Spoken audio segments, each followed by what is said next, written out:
আজকের এই ভিডিওটিতে দেখাবো কিভাবে আপনার ফেসবুক পেজের লিংক আপনার ইউটিউব চ্যানেলে খুব সহজেই যুক্ত করবেন। তো চলুন শুরু করা যাক।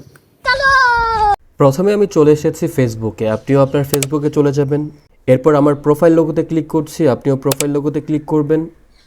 এখানে উপরের দিকে 3 ডট লাইন অপশন রয়েছে, এখানে ক্লিক করবেন। এরপর নিচে কপি লিঙ্ক টু পেজ নামে একটি অপশন দেখতে পাচ্ছেন, এখানে ক্লিক করে আপনার ফেসবুক পেজের লিঙ্কটি কপি করে নেবেন। আমি সেটি করছি, কপি করে নিয়েছি। এখন এখান থেকে বের হয়ে সোজা চলে এসেছি ক্রোম ব্রাউজারে।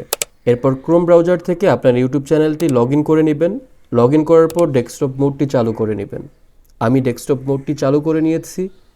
এখন একটু জুম করে নিচের দিকে আমার প্রোফাইল লোগোতে ক্লিক করেছি, আপনিও সেটি করবেন। এখানে আমার প্রোফাইল শো করছে। এরপর কাস্টমাইজ চ্যানেল নামে একটি অপশন দেখতে পাচ্ছেন, এখানে ক্লিক করছি, আপনিও এখানে ক্লিক করবেন। এখন একটু নিচে স্ক্রল করলে দেখতে পাচ্ছেন আগে থেকেই এখানে আমার একটি টিকটক লিঙ্ক যুক্ত করা রয়েছে। এখন আমি নতুন করে আমার ফেসবুক পেজের লিঙ্ক যুক্ত করব। নিচে লিঙ্ক লেখার পাশে থাকা প্লাস আইকনে ক্লিক করছি। এরপর লিঙ্ক টাইটেল নামে যে অপশনটি রয়েছে, যেহেতু আমি ফেসবুক পেজের লিঙ্ক যুক্ত করব সেক্ষেত্রে এখানে ফেসবুক পেজ লিখে দিচ্ছি। তারপর ইউআরএল অপশনে আপনি ফেসবুক থেকে কপি করা লিঙ্কটি পেস্ট করে দিবেন। সব কিছু ঠিকঠাক হয়ে গেলে উপরের দিকে চলে যাবেন, একদম উপরে থাকা পাবলিশ অপশনে ক্লিক করে দিবেন। আমি এখানে ক্লিক করে দিচ্ছি, ব্যাস কাজ শেষ।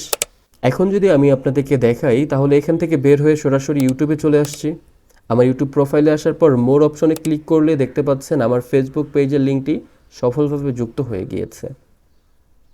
সো এভাবেই আপনার ফেসবুক পেজের লিঙ্কটি আপনার ইউটিউব চ্যানেলে যুক্ত করতে পারবেন। ভিডিওটি ভালো লাগলে অবশ্যই ফলো এবং সাবস্ক্রাইব করে পাশে থাকবেন।